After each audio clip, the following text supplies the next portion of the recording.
हम किसी भी हेल्थ एक्सपर्ट की बात सुने या फिर किसी हेल्थ कंसल्टेंट की बात सुने, हर कोई हमें यही सजेस्ट करता है कि हमें अपनी डेली डाइट में काफ़ी सारे अच्छे और हेल्दी फूड आइटम्स इंक्लूड करने चाहिए। बट दोस्तों, क्या आपको पता है कि अगर ये सारी हेल्दी चीज़ें एक पर्टिकुलर अमाउंट से ज़्यादा खाई जाएं तो ये हमारी हेल्थ के लिए बजाय बेनिफिट देने के साइड इफ़ेक्ट्स देने लगती हैं। तो दोस्तों, जैसा कि हम सबको पता है कि excess of everything is bad and it applies to food also. So इस वीडियो में हम लोग डिस्कस करने वाले हैं आज यहाँ पे ऐसे 7 फूड आइटम्स के बारे में जो कि हेल्थ एक्सपर्ट्स बताते हैं कि बहुत हेल्दी हैं और हमें अपनी डाइट में डेली इंक्लूड करने हैं। बट क्या उनका राइट अमाउंट है जो कि हम डेली बेसिस पे खा सकते हैं? क्या उनकी हेल्दी रिक्वायरमेंट्स हैं और किस क्वांटिटी के बियॉन्ड ये हमारे लिए हो जाते हैं बहुत ज़्यादा हार्मफुल? सो दोस्तों, without any further delay let's get started. Hi, my name is Shrinkhala Sharma and welcome to 3D health.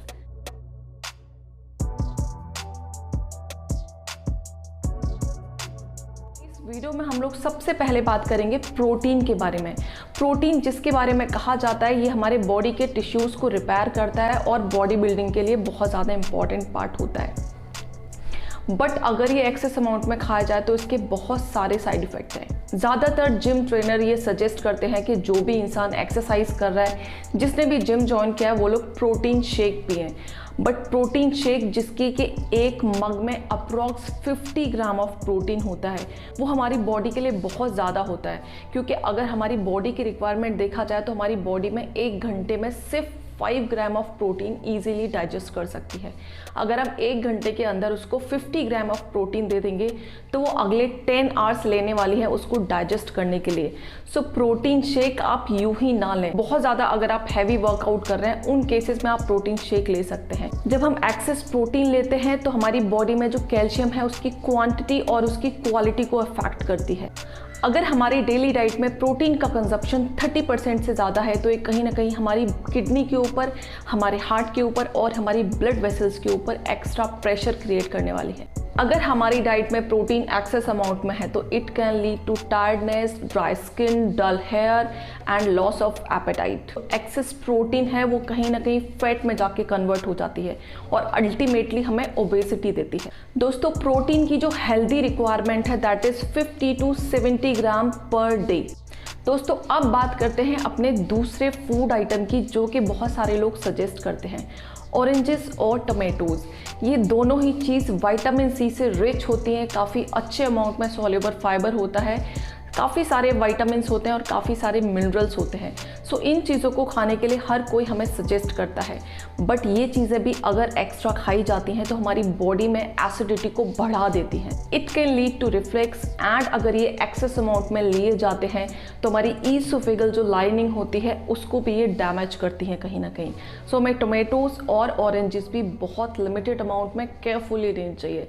अब हम जानते हैं इनकी हेल्दी रिक्वायरमेंट क्या है। टोमेटोज़ और ऑरेंज की हम पर डे 2 सर्विंग्स ले सकते हैं, यानी कि 2 टोमेटोज़ और 2 ऑरेंजेस हम डेली बेसिस पे ले सकते हैं, बट उसके ज़्यादा हमें नहीं लेना है। अब हम बात करते हैं अपने तीसरे फूड आइटम की, जिसके लिए हमें हर कोई सजेस्ट करता है कि ये हमारी डाइट में प्रचुर मात्रा में होना चाहिए। दोस्तों, मैं बात कर रही हूँ फाइबर की। जब भी हम फाइबर की बात करते हैं तो हमारे माइंड में आता है रॉ वेजिटेबल और खूब सारे फ्रूट्स। सो ये जो फाइबर होता है हमारे कॉन्स्टिपेशन के लिए बहुत अच्छा है और हमारे डाइजेशन से रिलेटेड जितनी भी प्रॉब्लम है उनको नो डाउट ये रिजॉल्व करता है। बट ये अगर एक्सेस अमाउंट में लिया जाए तो हमारी बॉडी में वेस्ट प्रोडक्ट को बढ़ा देता है, यानी कि एक्सेस फाइबर हमारी बॉडी के लिए वेस्ट की तरह होता है जिसको एक्सक्रीट करने में बॉडी को काफ़ी सारा एफर्ट्स डालना पड़ता है। अगर हमारी डाइट में काफ़ी सारा फाइबर है तो ये स्टमक क्रैम्प्स क्रिएट कर सकता है और गैस की प्रॉब्लम भी क्रिएट कर सकता है। उसके साथ साथ ये आयरन, कैल्शियम, फॉस्फोरस, मैग्नीशियम इनके प्रॉपर एब्जॉर्प्शन को भी हिंडर करता है। दोस्तों, फाइबर की जो हेल्दी रिक्वायरमेंट है उसके अकॉर्डिंग हम सिर्फ 5 कप ले सकते हैं पूरे दिन में, यानी कि हमें छोटे छोटे 5 कप्स ऑफ रॉ वेजिटेबल ले लें या फिर फ्रूट्स ले लें, उससे ज़्यादा फाइबर हमें नहीं लेना है। और उसमें भी हमें ध्यान रखना है कि हमें काफ़ी सारी वैरायटी ऐड करनी है। हमें एक ही तरह के फ्रूट और एक ही तरह के वेजिटेबल ना लेके हमें काफ़ी वैरायटी में फ्रूट्स और वेजिटेबल ऐड करने हैं अपनी डाइट में। दोस्तों, अब बात करते हैं अपने चौथे फूड आइटम की जो कि बहुत ज़्यादा हेल्दी माना जाता है।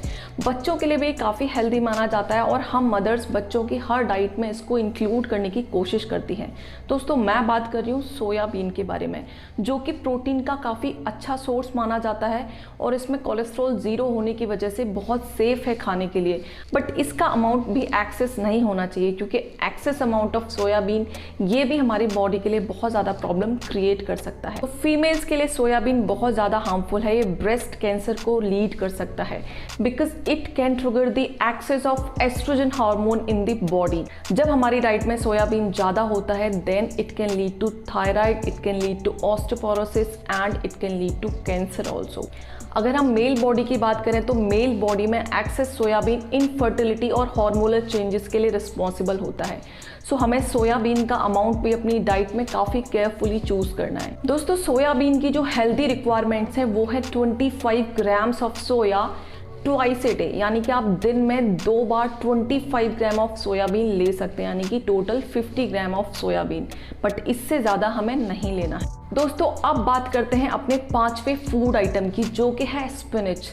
स्पिनच के बारे में ये माना जाता है कि ये आयरन और कैल्शियम का अच्छा सोर्स होता है। इसमें काफ़ी अच्छे अमाउंट में प्रोटीन भी होता है, काफ़ी सारे कैरोटीनॉइड्स भी होते हैं एंड काफ़ी अच्छे अमाउंट में फाइबर भी होता है। सो इन सारी क्वालिटीज़ की वजह से हर हेल्थ कंसल्टेंट हमें सजेस्ट करता है कि हमारी डेली डाइट में स्पिनच ज़रूर होना चाहिए। सो अब हम जानते हैं इसके क्या साइड इफ़ेक्ट्स हैं। दोस्तों जो पालक होता है उसमें काफ़ी मात्रा में ऑक्सलेट होता है। ऑक्सलेट वो कंपाउंड है जो कि किडनी में स्टोन्स को बनाता है।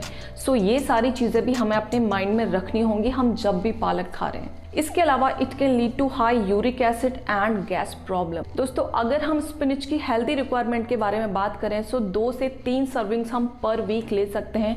अगर हम डेली बेसिस की बात करें तो हम 1 cup of spinach soup daily basis पे ले सकते हैं, बट उससे ज़्यादा हमें अपनी डाइट में नहीं इंक्लूड करना है। अब बात करते हैं अपने छठे फूड आइटम की, जो कि है वाटर।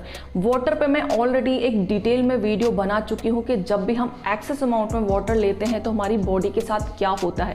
अगर आप लोगों ने वीडियो नहीं देखी है तो मैंने आई बटन में इसका लिंक डाल दूंगी और डिस्क्रिप्शन में भी इसका लिंक डाल दूंगी, आप लोग प्लीज़ जाके चेक कर सकते हैं। सो वाटर अगर हमारी बॉडी में एक्सेस अमाउंट में जाएगा तो ये जो एक्सेस अमाउंट ऑफ वाटर है हमारे ब्लड वॉल्यूम को बढ़ा देगा। सो हमारी किडनी और हमारे हार्ट के ऊपर एक्स्ट्रा प्रेशर क्रिएट करेगा, उनको एक्स्ट्रा एफर्ट्स डालने होंगे। दूसरा, हम एक्सेस वाटर जब भी लेते हैं तो ये हमारी बॉडी में इलेक्ट्रोलाइट्स की कॉन्सेंट्रेशन को डाइल्यूट कर देता है। इसके अलावा it can lead to headache, vomiting and frequent urination. दोस्तों वाटर की अगर हेल्दी रिक्वायरमेंट की बात की जाए तो हम डेली बेसिस पे 8 to 10 ग्लासेस वाटर ले सकते हैं, बट इसमें वो सारा वाटर हमें इंक्लूड करना है जो कि हम लिक्विड्स की फॉर्म में ले रहे हैं, जो कि हम प्लेन वाटर की फॉर्म में ले रहे हैं और जो कि हम सॉलिड फूड आइटम्स ले रहे हैं उनमें जितना वाटर कंटेंट है, ये सारी चीज़ें हम कैलकुलेट करके लेंगे। दोस्तों अब बढ़ते हैं हमारे 7वें फूड आइटम की तरफ, जो कि है T and coffee. T and coffee हम में से ज़्यादातर लोग डेली बेसिस पे लेते हैं। ऑफ कोर्स इसके काफ़ी सारे हेल्थ बेनिफिट्स भी हैं, क्योंकि इसमें जो कैफीन होता है वो हमारे हार्ट को, हमारे ब्रेन को काफ़ी अलर्ट कर देता है, बट इसका यही कैफीन और यही टेनिन कंपाउंड हमारे लिए बहुत ज़्यादा हार्मफुल भी है। दोस्तों अगर हम ब्लैक टी या ब्लैक कॉफ़ी ले रहे हैं तो वो हमारे लिए यूज़फुल हो सकती है, बट अगर इसको मिल्क और शुगर के साथ ऐड करके हम ले रहे हैं तो यही सारी चीज़ें हमारे लिए प्रॉब्लम क्रिएट कर सकती हैं। सो जैसा कि हम सबको अंदाज़ा है कि ज़्यादा चाय और कॉफ़ी अगर हम पीते हैं तो हार्ट बर्न की प्रॉब्लम होती है, गैस की प्रॉब्लम हो जाती है, एसिडिटी की प्रॉब्लम हो जाती है। दूसरा, जब हमारी बॉडी में एक्सेस अमाउंट में कैफीन जाता है तो ये आयरन के एब्जॉर्प्शन को हिंडर करता है और काफ़ी सारे अदर विटामिन्स के एब्जॉर्प्शन को भी हिंडर करता है। अगर हमारी डेली डाइट में टी और कॉफ़ी बहुत ज़्यादा है then it can lead to insomnia, यानी कि हमें नींद नहीं आने की प्रॉब्लम होने लगती है, हमें नींद नहीं आती रात को, हमें कन्फ्यूज़न हो जाता है, हम इरिटेटेड से रहने लगते हैं। सो इन सारी चीज़ों को अगर हमें अवॉइड करना है तो हमारी जो हेल्दी रिक्वायरमेंट है टी एंड कॉफ़ी की, that is 2 cups a day, यानी कि आपको डेली बेसिस पे सिर्फ 2 कप लेने हैं, 2 कप से ज़्यादा आपको कभी भी नहीं लेना है। तो दोस्तों मिलते हैं किसी और वीडियो में किसी और टॉपिक के साथ, तब तक के लिए bye bye, take care, stay healthy and stay happy.